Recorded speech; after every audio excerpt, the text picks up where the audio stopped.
We're going back almost 10 years ago now, but one morning I dropped my son off at school and then drove over to a nearby 7-Eleven with my infant daughter. It was pretty early in the morning, so there were only one or two other customers, and one of them was this older-looking guy with a walker who was slowly making his way around the store. I didn't pay him too much attention other than feeling kind of sorry for him. Then I picked up the few items I needed, then headed out to my car. Right as I'm putting my daughter in her car seat, I hear a voice behind me. I turn, and it's the old man with the walker, only there's something weirdly different about him than when I saw him in the 7-Eleven. He was walking upright, not leaning on the walker, and his voice sounded much younger than you would have expected from just looking at him.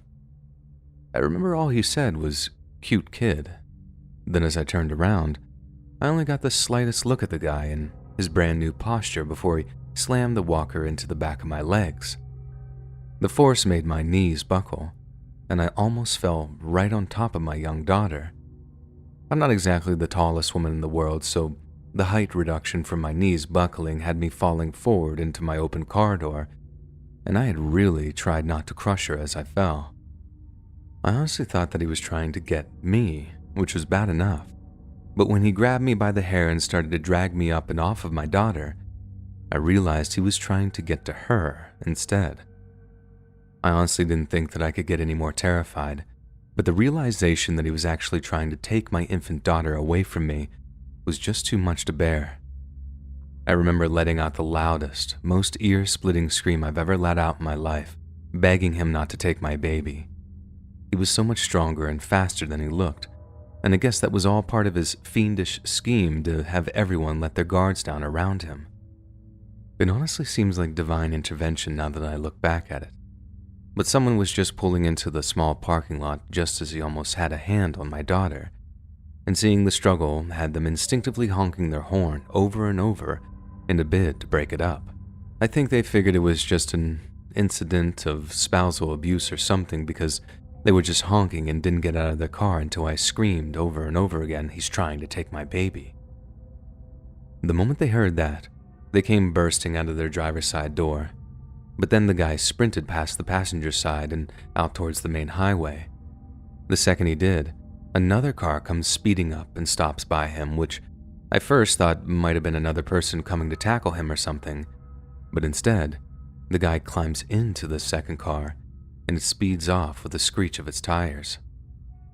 What horrified me in the aftermath was that it was quite clearly a well-planned and almost perfectly executed attempt to kidnap my daughter, and I wouldn't be surprised in the least bit if it had worked on a previous occasion. After the kind stranger calmed me down, they helped me call the cops as I tried my best to calm my daughter down in turn. She was still too young to really know what was going on, but she picked up on my distress enough to be wailing and crying until I managed to lull her off to sleep.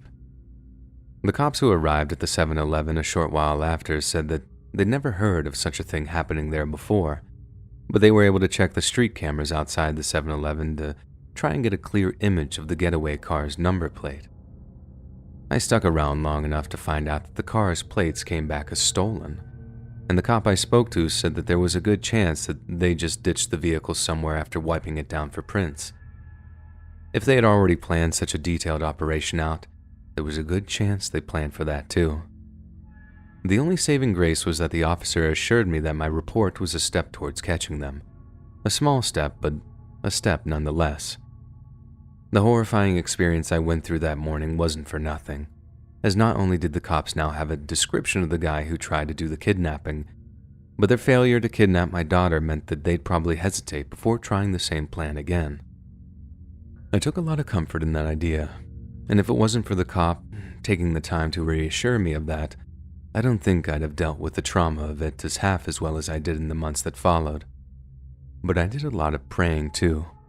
Desperate prayers that whoever had planned such a horrifying kidnap would never, ever be successful, and that no one else would have to endure the pure horror that I had.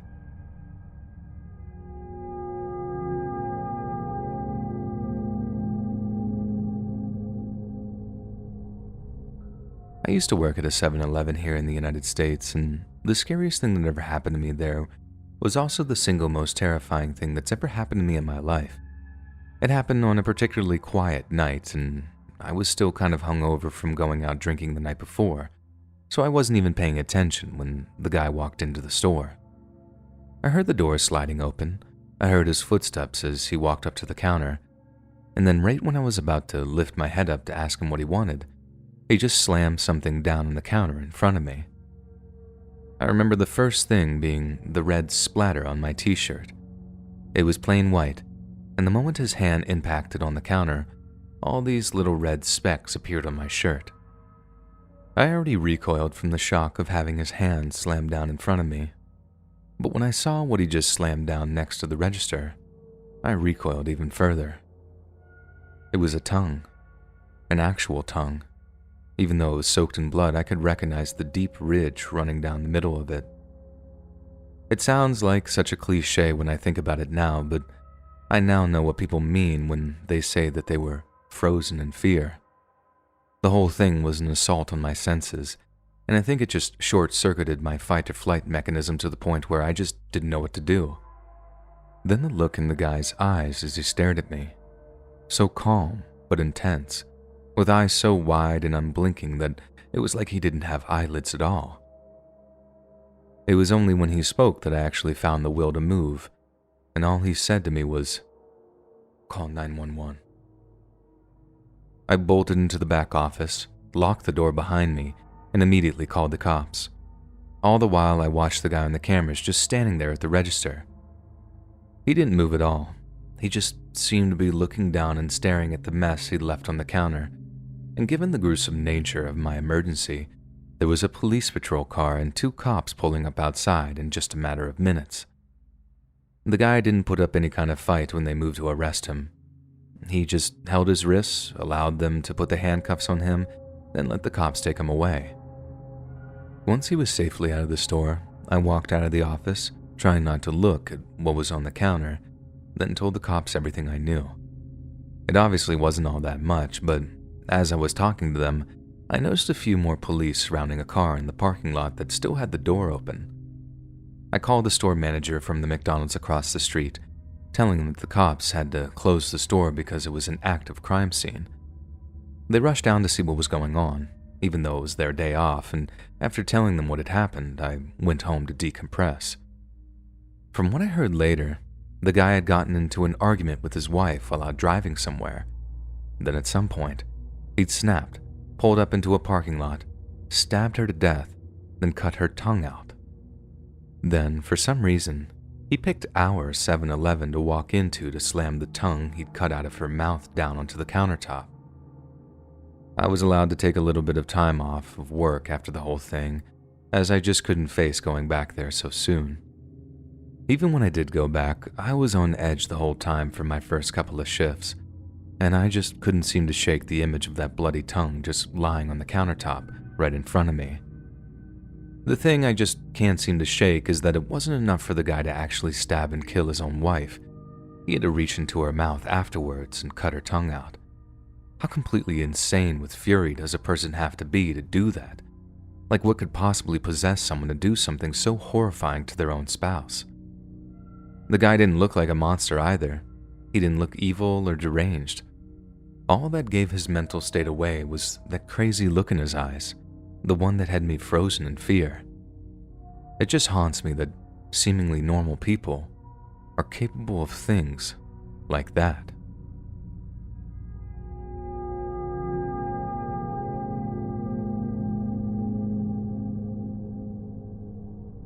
I used to work at a 7-Eleven that was right next to an art school campus, so in addition to all the snacks and drink, we had a little stationery section and kept some stuff behind the counter too. One of the things we kept behind the counter were scissors, the kind that are sealed in a plastic casing, and one day, this customer comes in, walks up to the counter with a Gatorade, then asks if he can have a pair of scissors too. Of course, I grab a pair for him, scan them, then tell him the price of both of his items. But instead of getting his wallet out, he immediately starts removing the plastic packaging from the scissors. I didn't think it too suspicious at first. I figured he really needed them for some kind of minor emergency or something, and that he'd pay for them after cutting whatever it was that needed to be cut. Instead, Once they're out of the packaging, he grips the handle like they're a knife or something, looks me right in the eye and says, "I could just kill you with these right now, you know that?" I was so stunned that I just didn't know what to say. And I know he enjoyed the fearful look on my face because of the way he started smiling. All I could do was reach for my phone in my pocket so I could start to dial 911, knowing I had no real way of defending myself and just hoping the cops would arrive before he actually killed me. But just as I tapped the numbers out, I looked up to see him walking away from the counter, laughing to himself as he walked out of the store. I stayed on the line with 911 for a while, shaking as I told him what had happened, and when the cops showed up a little while later, they took their time since it wasn't an ongoing situation. An officer reviewed the security camera footage. Turns out, the same guy had been doing the same thing all over town, picking out girls working retail on their own before shoplifting basic items like that. He had the same MO every single time, too.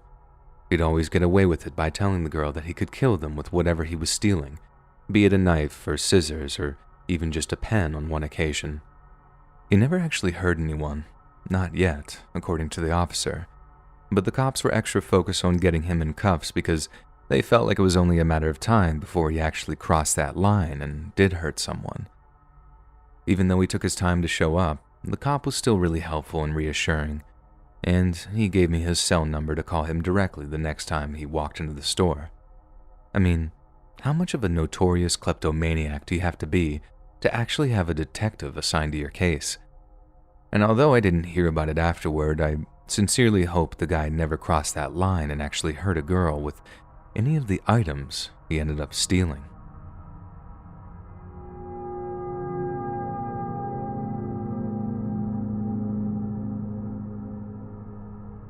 I work night shifts at a 7-Eleven in a pretty good neighborhood here in Baton Rouge, so usually it's pretty boring.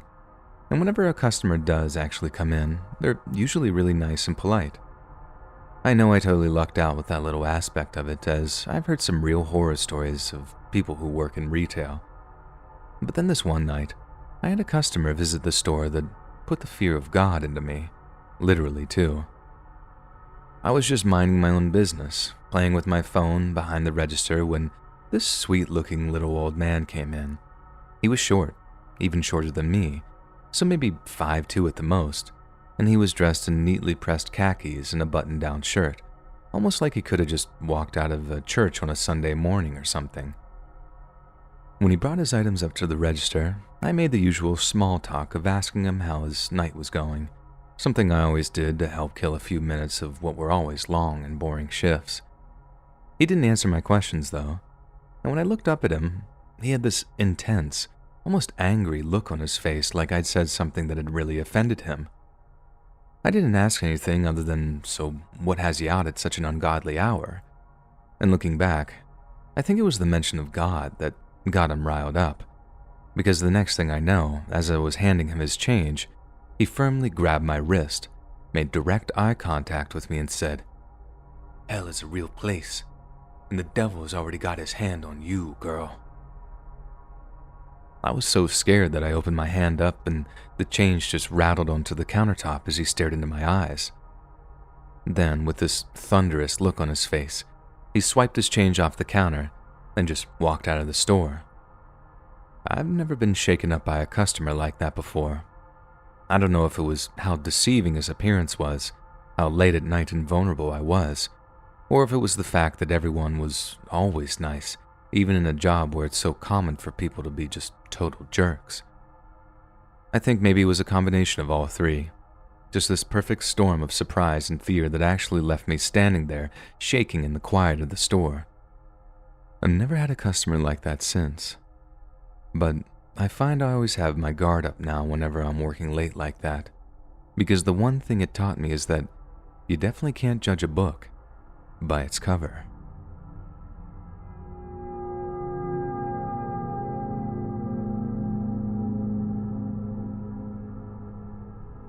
More than a decade ago, on one of the hottest days of the year, I was taking my kids down to the 7-Eleven near our apartment block to get some big gulps.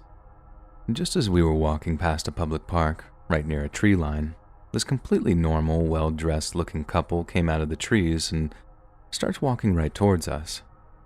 I actually couldn't believe it when the guy suddenly told me to give him my wallet and anything else in my pockets.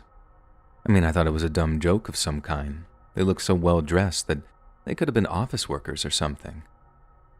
I actually let out this nervous laughter, then asked if they were serious, and the guy answered my question by pulling out what looked like a fishing knife from his jacket pocket.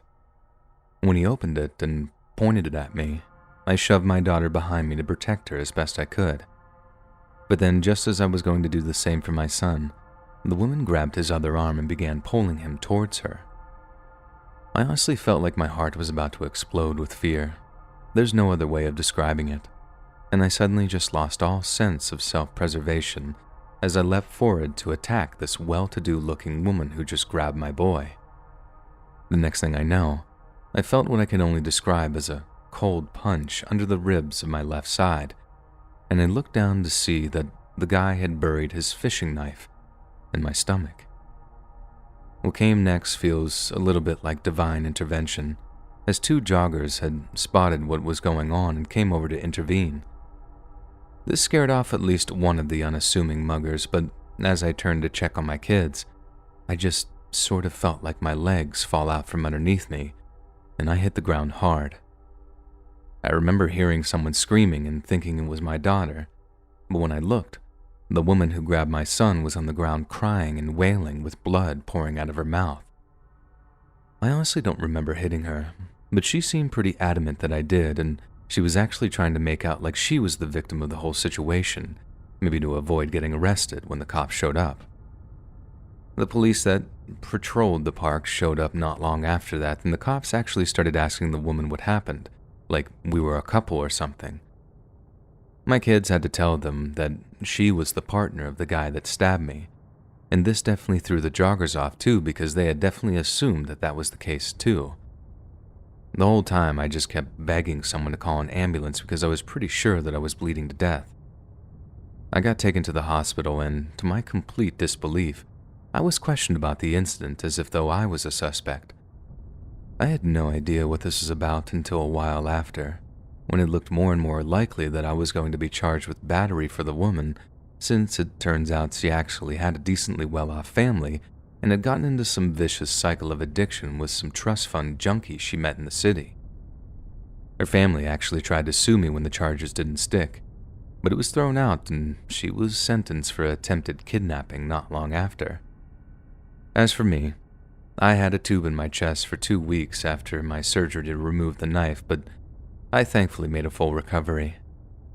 Honestly, when I look back at it, I'm just glad my kids didn't get hurt in any way, and I still run through all the horrific scenarios in my head where they didn't walk away from that situation unscathed.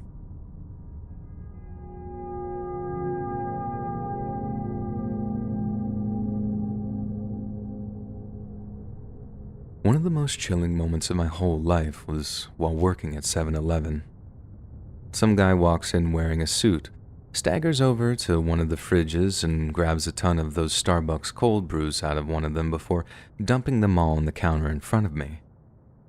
The stink of booze off of him was just wild, and as I'm ringing him up, I asked if he'd either had a really good day or a really bad one. He's let out this really hearty laugh and then tells me, "A little of both." He then goes on to explain that he'd just gotten out of court, and that he's been acquitted of accidentally shooting one of his hunting buddies on a trip that happened a few years ago. I was so stunned that I didn't really know what to say. I just went with the first thing that came to mind, which was, "I'm sorry." He laughs again, shakes his head, and then asks me, "You know what the funniest thing is, though?" I shake my head, taking the 10 he gave me before grabbing his change from the register, and when he tells me, I swear I almost dropped his money all over the floor when he spoke. He tells me, "It was no accident." Then just starts laughing to himself while he pockets the change and scoops up all the cold brews from the counter. I was so taken aback that all I could do was just stand there, watching the guy as he walked out of the store and towards his parked car. Then my mind switches to thinking, please get into the passenger seat. please get into the passenger seat? But nope. He climbs right into the driver's side, starts the engine, then drives off. I'm not saying I have a photographic memory or anything, more like I was repeating his license plate number back to myself as I grabbed my phone and plugged it into the Notepad app. Then I called the cops, told them they had a drunk driver on their hands, then just let karma do its thing. There was nothing I could do about him taking one person's life and getting away with it. But I sure wasn't about to stand by and let him kill someone else as the result of being a reckless idiot.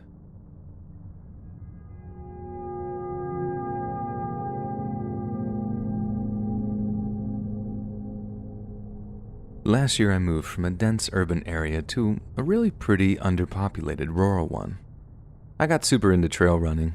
There's a big circular route that I like a lot in the local nature preserve, and over the summer, I was on an early morning run there when I passed a dude sitting on a rock slightly off the trail. He looked exceedingly normal, street clothes, hat, boots, etc., and I figured him for a hiker. All good. So I make my way down the path to the point where it comes out near a highway that has a 7-Eleven on it. I made it kind of a tradition of mine to go buy some ice-cold water at the end of my run, then I basically chug it as I walk back to my house. Then this one time, just as I'm walking back onto the trail, I hear a twig snap, and I straighten up to see that guy, crouched over and stepping through the woods off the clearing like he's trying to creep up on me. I bolted. The sprint back was the most terrifying experience of my life, obviously. I don't know if I lost him or if he gave chase at all. The police never found anyone matching his description, and I don't run anywhere near there anymore.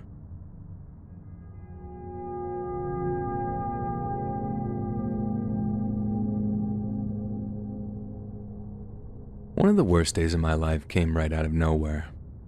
I was working in my job at a local 7-Eleven, just burning away the daylight hours with no passion in life, no purpose, no nothing. Then suddenly, I feel this terrible headache coming on. I take a few painkillers, then got back to what I was doing. Some customer comes in, I ring them up for a coffee and a pack of donuts, and then that's the last thing I remember. I woke up in the hospital, and the nurses were prepping me for surgery. I was told I'd been diagnosed with a bleed in my brain and that the surgery would involve drilling a hole in my skull to drain the fluid.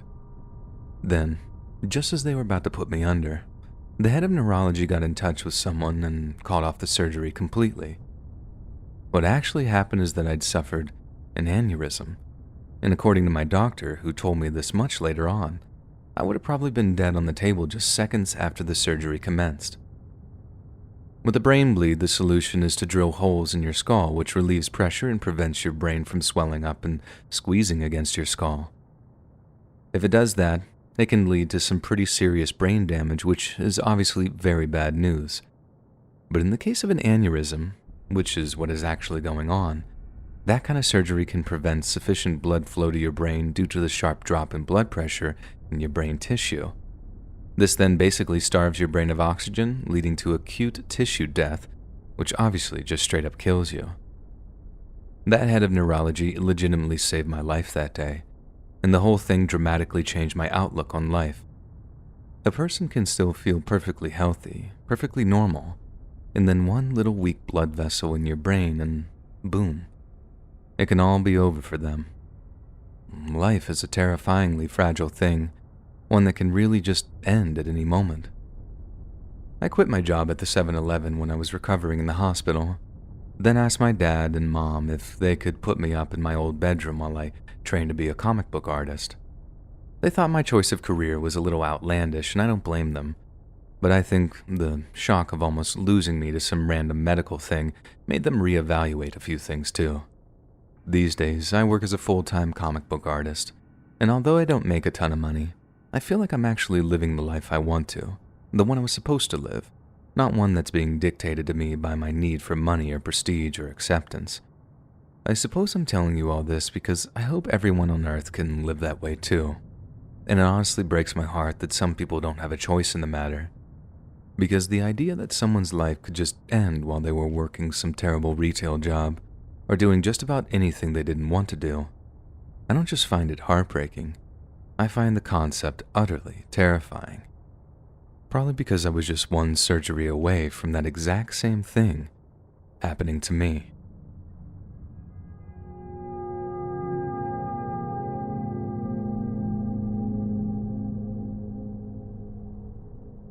My name is Kenji, and I'm from Japan, and I would just like to say that I love your podcast.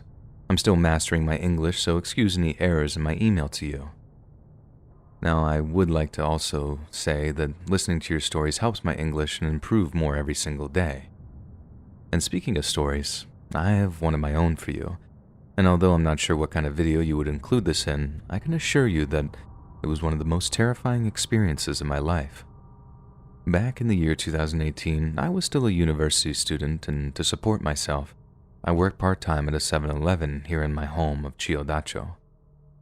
Since the new school year hadn't quite started yet, I was still working night shifts, as despite the name, the 7-Eleven here is always open 24 hours.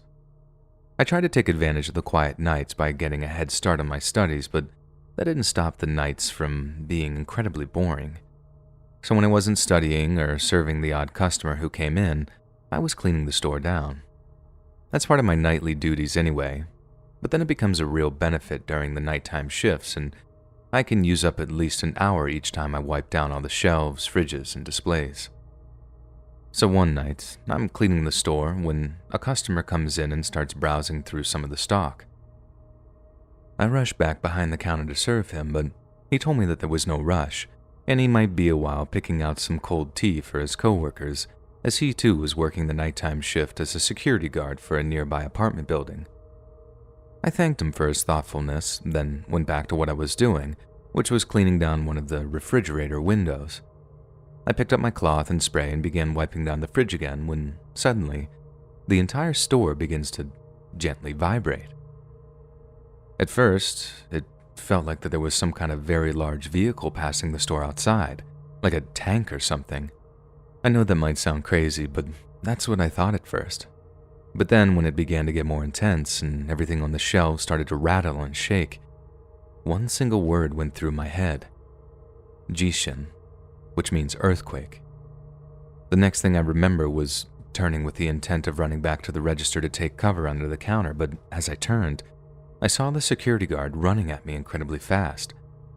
I didn't know what he was planning on doing, but when he shoved me back to the ground, I found myself overcome with angry surprise, thinking, what did you do that for? Then, before I could even ask him what he was thinking, a pallet of glass bottles came crashing down from above the fridge I was cleaning, which was where we kept all the spares that would act as replacements for the fridge units. I'm not completely sure how heavy one of those are, but I know they're certainly heavy enough to cause some serious and permanent damage if one hit me on the head at those speeds. And it landed right where I'd been standing if the security guard hadn't shoved me out of the way. Suddenly, I wasn't angry anymore, not in the slightest, and all that fury changed into the purest form of gratitude I'd ever experienced in my life.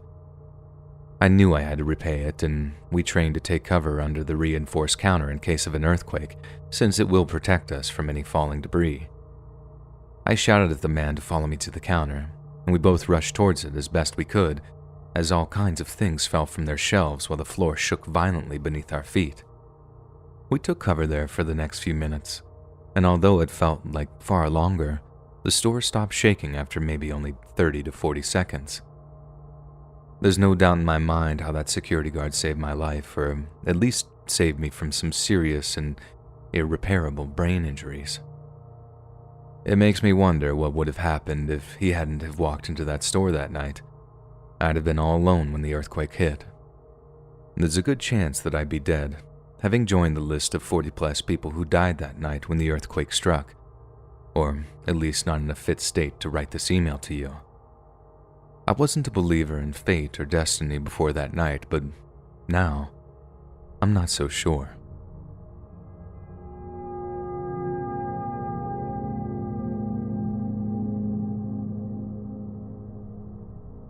I work at a 7-Eleven part-time in between classes, and earlier this year, we got a little rush of customers in the early afternoon one time.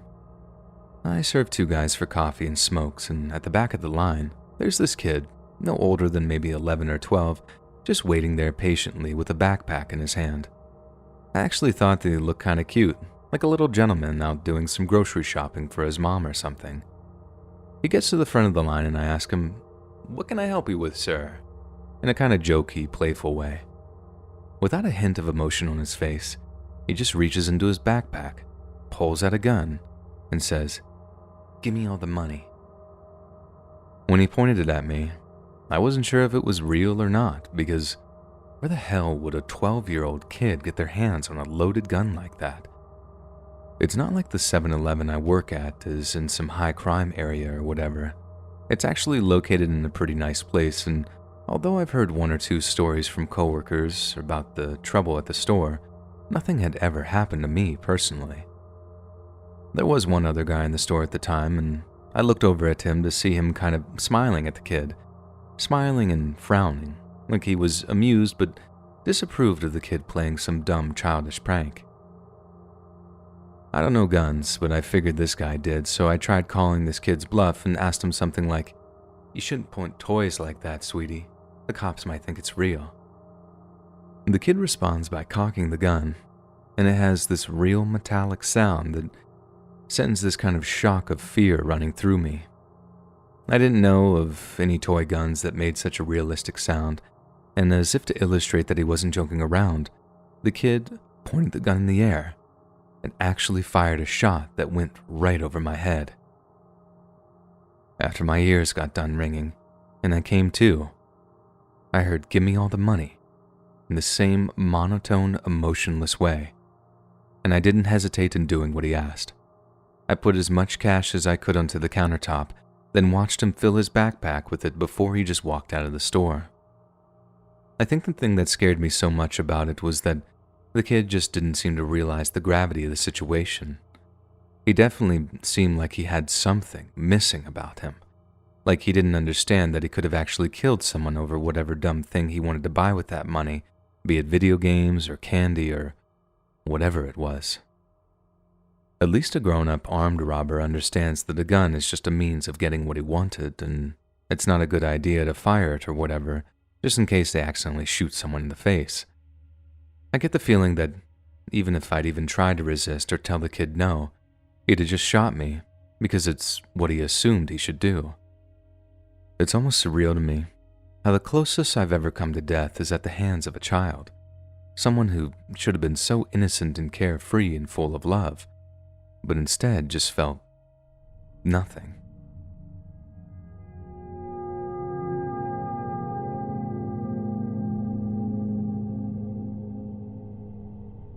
I had a guy come into the 7-Eleven I was working at, and when I was ringing up the items he wanted, he started getting all fresh with me, saying stuff like, "You're real pretty," and "What time do you finish work?" I lied to him and told him I was on till 11 even though I was finishing at 6, which was only like an hour away. He said he'd come back then, and we could go out for a beer or something, but I advised him not to since my boyfriend would be coming to pick me up around then, and he really wouldn't like the idea of some random guy hitting on me. That didn't seem to bother the guy too much though, and he made some dumb comment about how he'd make my boyfriend see things his way or something. I just nodded like, "Yep, I'm sure you will," and I could see him getting kind of angry before he walked out of the store. It didn't bother me too much, as he was only going to come back to the store later on to find out I wasn't there, and by that time, I'd be safe at home and away from any pervy creepers. But then at 6, when my shift finished, I walked outside with my purse only to see a car door open about 20 or 30 feet away. I swear I just about felt my stomach tie into a knot when I saw the creeper step out. I did a straight-up 180-degree turn on my heel and started walking back into the store, then just went right behind the counter and into the manager's office after telling my coworker, "Just say I'm on break." He seemed real confused for a second, but as I shut the door and listened right at the edge of it, it was maybe only 30 seconds at the most before I heard him say, "Oh, her? She's just on break. I'm sure she'll be out in a minute." Normally, I'd take the bus back home, but that night, I knew I'd have to get an Uber if I wanted to make it home without being seriously harassed. So I called the Uber, waited for it to arrive, then tried to just walk out as fast as I could.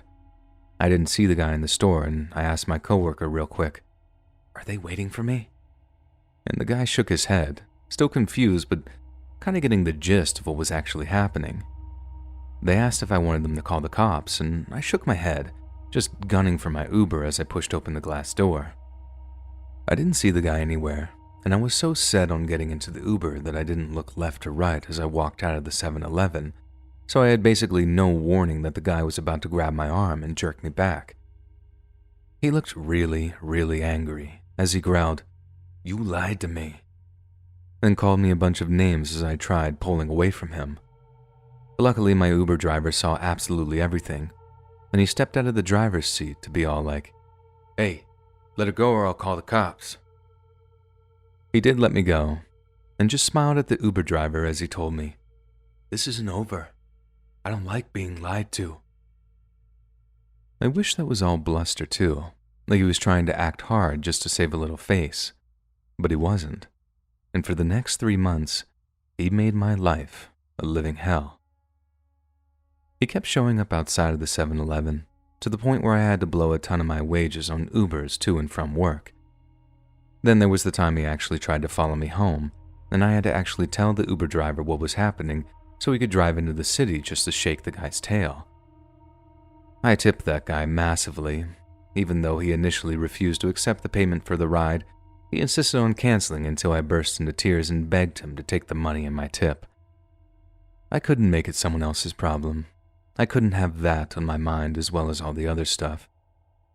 I developed something of a relationship with that one specific Uber driver, and he became kind of a father figure who always accepted my ride requests whenever he was working and made sure that no one followed me home. He was also the guy that told me that I needed to get the cops involved, and I thought that this guy was going to hurt me, that he knew people with the same mentality and that they only ever actually gave up when the law got involved. I didn't even know why I was surprised when I found out that the guy had a previous conviction for stalking, and he seemed to know the legal process like the back of his hand. He knew the process of getting the restraining order through the courts would take weeks at a minimum, and he'd come visit me in the 7-Eleven just to taunt me sometimes, and he'd only leave once I threatened to call the cops on him. That was just about the only thing that seemed to really get to him too, the fact that he'd been arrested and convicted over something like that before. I wanted to tell him that he was pathetic, that he'd never, ever have a good, normal woman all to himself, that he'd always be some deranged psycho who got off on terrorizing those who couldn't defend themselves. But I didn't. In fact, I was told by one of the cops I spoke to, "Do not antagonize this man under any circumstances. We don't know how far he'll push this if you make him angry. If it's possible, do not engage him whatsoever."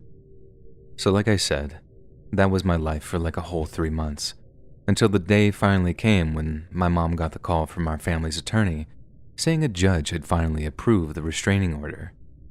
For those wondering, it took so long because this guy had no history of actual violence, and the whole arm-grabbing incident wasn't actually classed as an assault for whatever reason. The day it finally came through, though, he must have gotten some kind of notification of it because he just stopped showing up at the 7-Eleven. Seeing him waiting for me outside whenever I finished was such a regular occurrence that when he finally didn't show up, I actually cried with relief.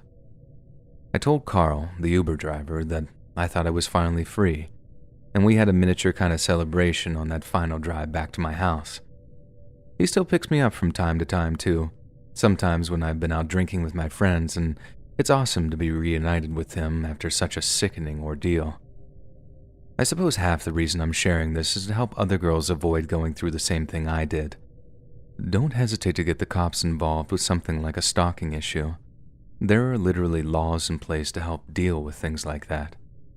But the big thing, don't ever show a soft side or seem like you're playing hard to get. If a guy shows you any unwanted attention, either completely ignore him or make it clear that you'll just call the cops. Heck, carry a stun gun or pepper spray if you're legally able to in your state, and just show that SOB that you're carrying so they leave you alone. I just don't want any other girl to go through what I went through because I honestly lost almost 4 months of my life to this guy's mental abuse.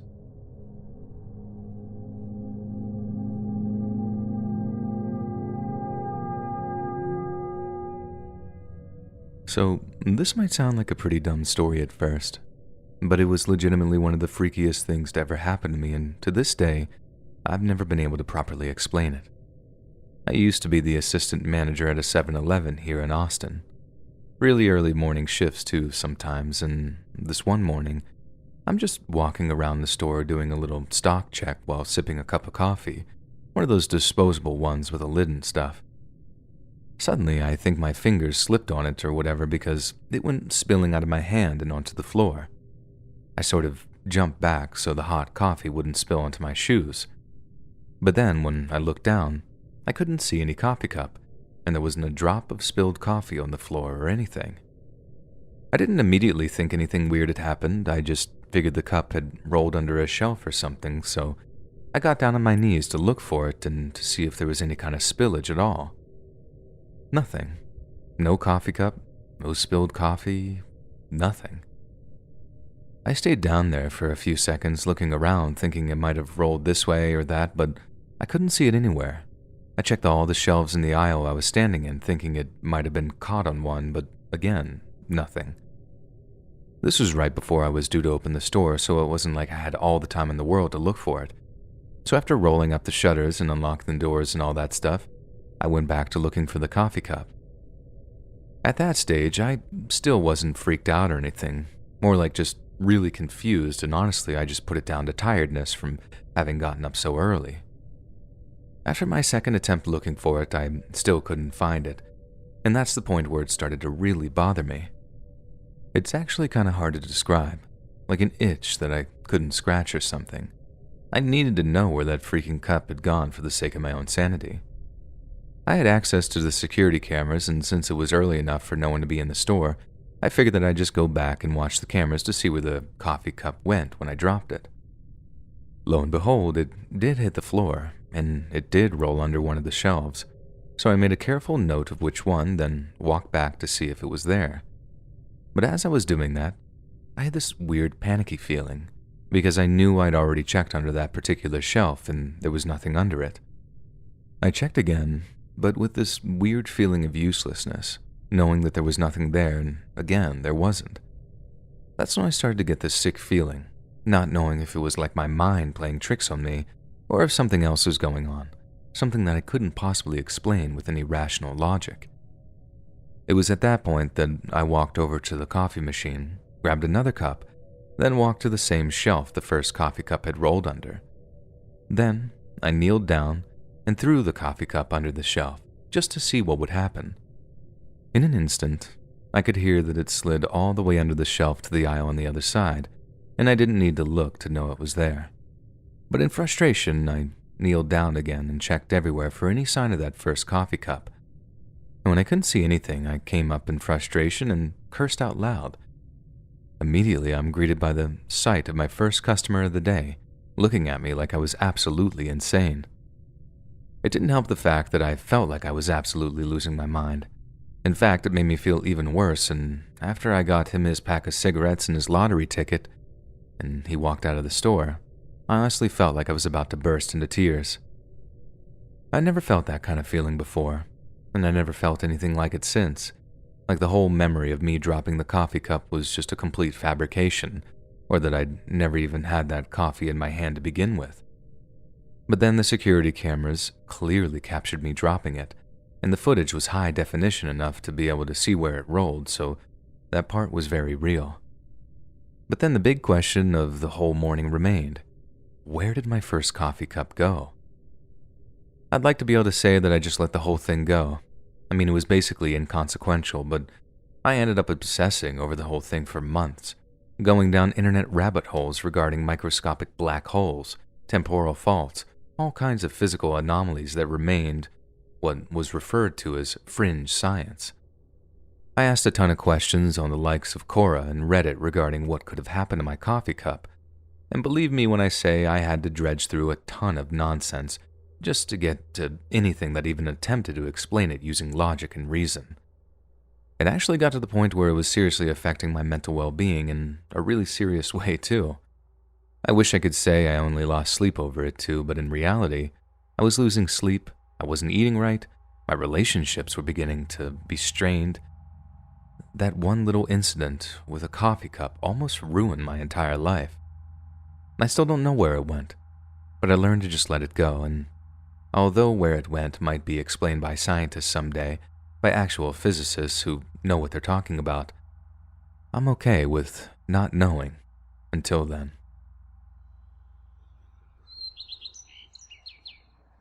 Hey friends, thanks for listening. Click that notification bell to be alerted of all future narrations. I release new videos every Monday, Wednesday, and Friday at 7 p.m. Eastern Standard Time. If you got a story, be sure to submit them to my subreddit, r/LetsReadOfficial, and maybe even hear your stories featured on the next video.